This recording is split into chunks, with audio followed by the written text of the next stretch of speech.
Hello everyone, welcome to my channel Shri diaries. চলে এলাম আজকে পুজোর দিনের ব্লগটা নিয়ে। হ্যাঁ, একটু লেট হলো অবশ্যই, কিন্তু চলে এসেছি। আজকে আমাদের ড্রেস কোড ছিল রেড অ্যান্ড ইয়েলো। তো তোমরা দেখতেই পাচ্ছ সবাই আমরা ইয়েলোই পরেছিলাম মেনলি। তো আমরা চলে এসেছি দিদির বাড়িতে। এখানে পুজোর কাজবাজ শুরু হয়ে গেছে।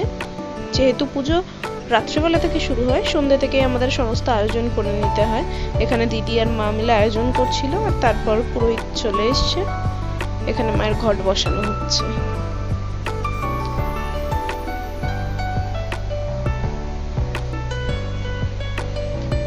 এরপর শুরু হবে একে একে মাল্যদান।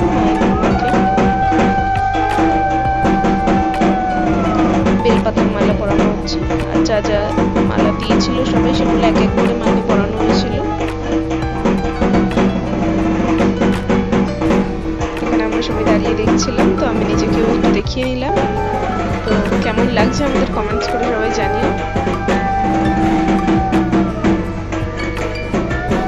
তো এখানে এক এক করে সবাই এসে গেছে, আরো লোক এসেছিল, পরে আর ফুটেজ নেওয়া হয়নি। তারপর এখানে শুরু হলো প্রদীপ জ্বালানো। এখানে 108টা প্রদীপ জ্বালানো শুরু হয়েছিল।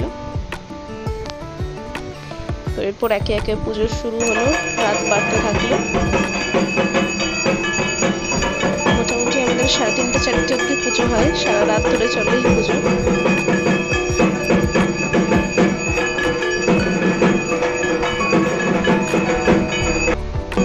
এরপর শুরু হলো মায়ের যজ্ঞ। এখানে আর বেশি বয়স আমি কিছু দিচ্ছি না, তোমরা দেখতে থাকো। পেরেছি আমি সেই ফুটেজ নিয়েছি, সম্পূর্ণটা নেওয়া সম্ভব হয়নি।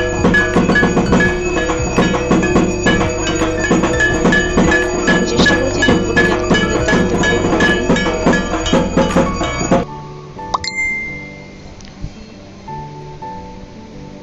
তো এখানে যজ্ঞ হচ্ছে। তো পুজোর ব্লগটা খুব ছোটই হলো জানি, সম্পূর্ণ ফুটেজটা যেহেতু নেওয়া হয়নি। তো এই পুজোর ব্লগ তোমাদের কেমন লাগলো অবশ্যই জানাবে। ভালো লাগলে একটা লাইক করে দিও, একটা কমেন্টস করে দিও, চ্যানেলটা সাবস্ক্রাইব করে দিও। দেখা হচ্ছে খুব শিগগিরই নতুন আরেকটা ব্লগ নিয়ে। হ্যাঁ, ভাসানের ব্লগটা কিন্তু এখনো বাকি আছে, খুব তাড়াতাড়ি চ্যানেলে চলে আসবে। তো আজকের মতো এখানেই টাটা, দেখা হচ্ছে নতুন একটা